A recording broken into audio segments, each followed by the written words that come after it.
Je suis en contact avec beaucoup de soignants actuellement, donc je prends des nouvelles. Il m'arrive de recevoir des messages. Tu te souviens de telle patiente? Oui. Bah, elle est décédée. Voilà, c'est ce que je reçois. Ah mince, on s'est battu, elle est décédée. Ce que je demande, moi, est-ce qu'on peut juste arrêter de tuer des enfants, s'il vous plaît?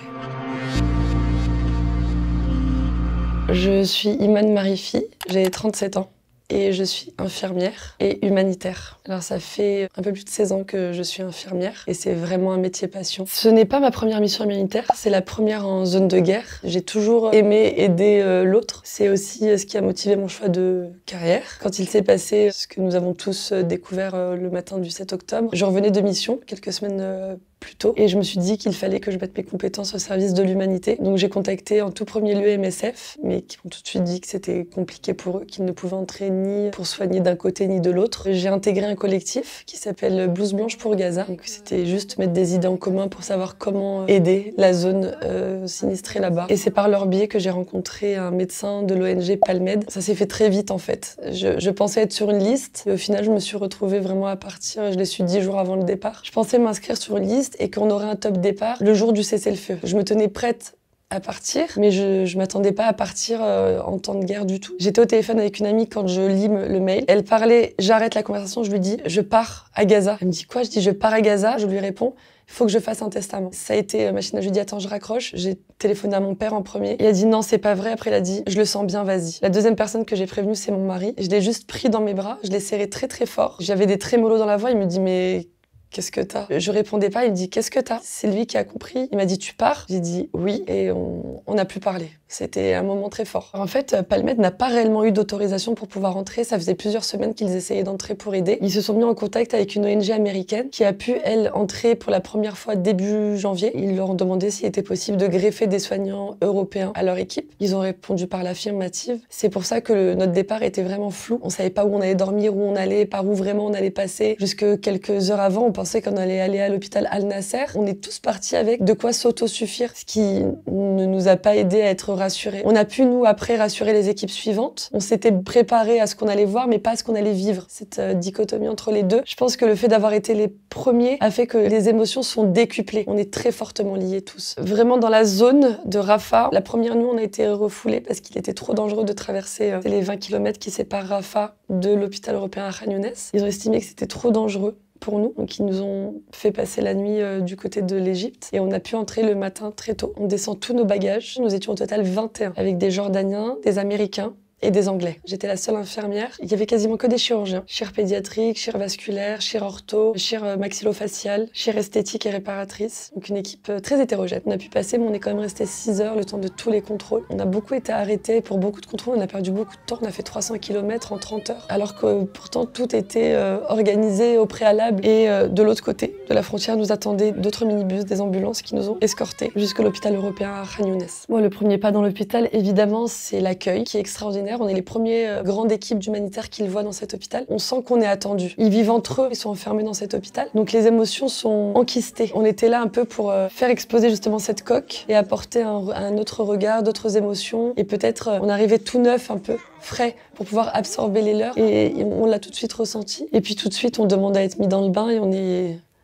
malheureusement bien mis dans le bain. C'est un hôpital qui fait 2 étages et l'hôpital n'a plus un seul mètre carré de libre puisque plus de 25 000 personnes vivent à l'intérieur. C'était encore c'était entre l'hiver et le printemps, il pleut beaucoup. La journée il fait quand même assez bon mais la nuit il pleut, il fait très froid. Et cet hôpital, les portes sont fermées, l'air ne circule plus pour être économe en termes d'énergie. Du coup par exemple la ventilation est coupée. Le bloc opératoire n'est plus du tout réfrigéré. Vraiment un bloc opératoire est à peu près à 15 degrés. Là-bas il est à température ambiante et il est à beaucoup plus que 20 degrés. C'est aussi ce qui génère toutes ces infections que nous dénonçons. On n'est plus dans un hôpital, on est dans un foyer qui fait des soins de guerre, qui fait de la médecine de guerre, et non plus un hôpital qui est devenu un foyer. Tout s'est inversé. Et les médecins se noient dans la charge de travail. Ils ne s'arrêtent pas, ils sont là tout le temps, ils travaillent 24 heures sur 72. Ça leur permet de s'occuper l'esprit, de se sentir utile, puisque ce sont les derniers à pouvoir encore vraiment travailler. Il y a une vie qui s'est construite, il y a des cordonniers, il y a des coiffeurs qui font ça dans les allées de l'hôpital, il y a des femmes qui font du pain, donc il y a une nouvelle vie qui s'est mise en place. Et ils ont une grande force d'adaptation. Ce sont les héros de ce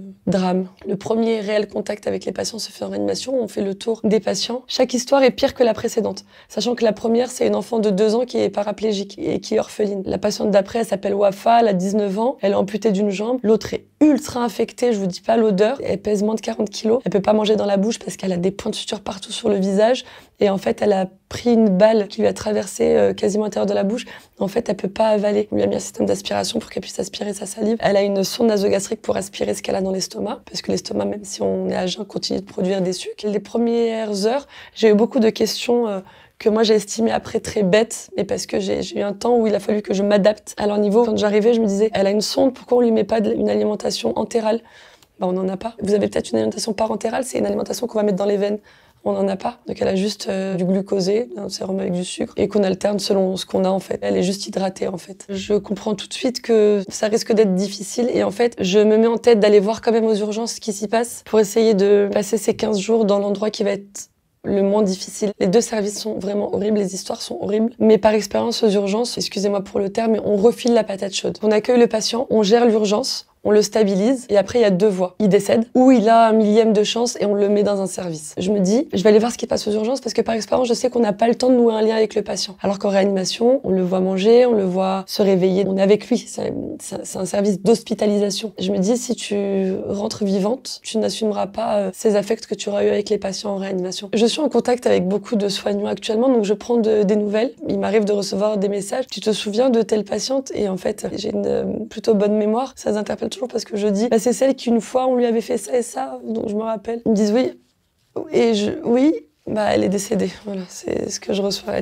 Mince, on s'est battu, elle est décédée. Mon collègue Shems avait très justement dit qu'il s'est posé la question, et on s'est tous posé la question de se dire, est-ce que finalement mourir du premier coup, c'est pas une chance, vraiment?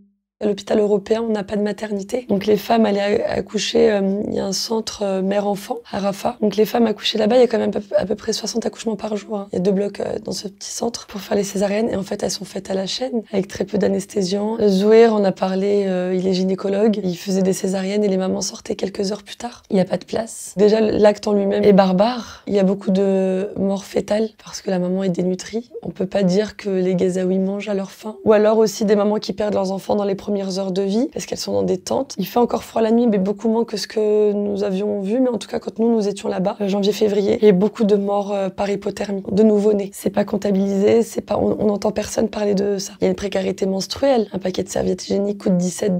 Quand on n'a pas de salaire, qu'on n'a pas d'argent, c'est énorme. Elles utilisent des bouts de tissu. En 15 jours, j'ai vu 0 désinfectant. Ni de surface, ni pour les mains, il n'y a pas de gel. L'eau dans les robinets, c'est de l'eau qui est non potable et non traitée. C'est de l'eau de mer. Elles utilisent de l'eau de mer pour laver leurs tissus. Je vous dis pas le nombre d'infections urinaires dont elles se plaignent. Que ce soit en gynécologie, aux urgences, au bloc, en réanimation, dans les services. On fait pas ce métier pour faire mal aux gens, en fait. On fait ce métier pour les soulager. Quand vous faites des sutures et que le fil est de tellement mauvaise qualité. Le fil, normalement, quand il pénètre la peau, il doit passer comme dans du beurre, en fait. Vraiment, je me suis vue, mais appuyer de toutes mes forces pour que une aiguille transperce la peau. Limite, je faisais plus souffrir à faire ce type de point de suture, à laisser la plaie peut-être se refermer elle-même, je sais pas. C'est un peuple qui est plein de ressources. Ce qui est cool, c'est que même quand ils n'ont pas, ils essaient de faire en fait avec ce qu'ils ont. Je vous donne un exemple. Quand une plaie est très profonde, on met une vague thérapie, c'est un système d'aspiration avec une mousse. Cette mousse, ils ne l'ont pas. Je vous le donne en mille, ils ont mis de la mousse d'un matelas. Alors la mousse du matelas qui est absolument pas stérile, etc.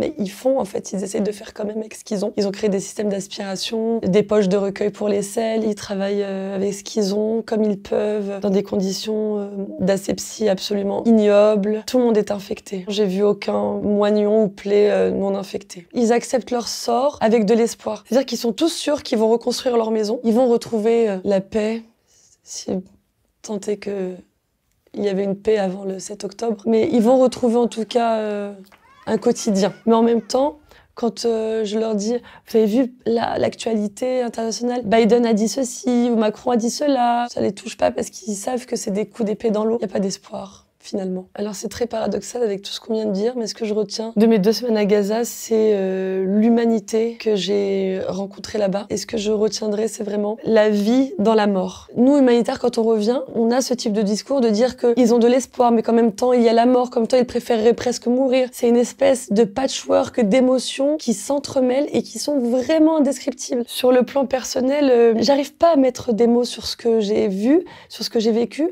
J'ai encore du mal, alors que ça fait plusieurs plusieurs semaines que je suis entrée, je continue de dire « laissez-moi le temps d'atterrir ». J'ai eu une intolérance aux plaintes qui me semblait dérisoire. Je supportais plus qu'on me dise « j'ai mal au dos, j'ai mal à la tête »,« oh, c'est trop salé ». J'ai eu cette période un peu d'intolérance qui m'est vite passée parce qu'on m'a dit « bon, Iman, tout le monde n'est pas allé à Gaza vu ce que tu as vécu, donc ton curseur, tu le redescends à notre vie ici ». Ma famille ne me pose pas de questions. Ils découvrent ce que j'ai vécu en regardant les images, notamment du témoignage à l'Assemblée nationale. Comment je vais plus sur un plan plus national, je vais pas bien.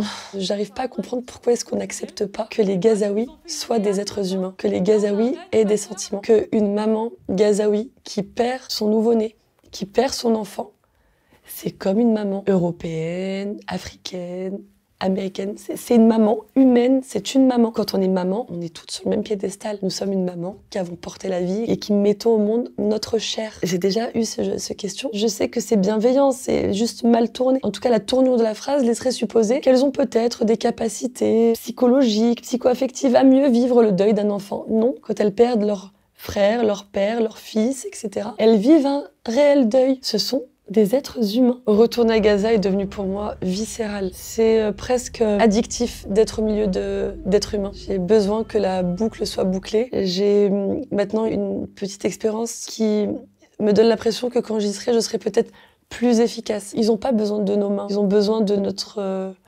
force. Ils aiment pas qu'on ait pitié. Ils veulent qu'on donne une impulsion un peu pour les motiver à continuer à travailler. Il faut savoir que toutes les personnes qui sont en demande de la paix et d'un cessez-le-feu demandent la libération de tous les otages. C'est important de le dire. Pour nous, simples civils, ça va de soi, mais visiblement, il faut quand même le verbaliser. Il faut un cessez-le-feu. Ce que je demande, moi, est-ce qu'on peut juste arrêter de tuer des enfants, s'il vous plaît? Quand on met une balle dans la tête d'un enfant, c'est pour le tuer, c'est pas pour le neutraliser, c'est pas pour l'handicaper aussi, c'est pour le tuer. Donc, est-ce qu'on peut juste arrêter ça, s'il vous plaît?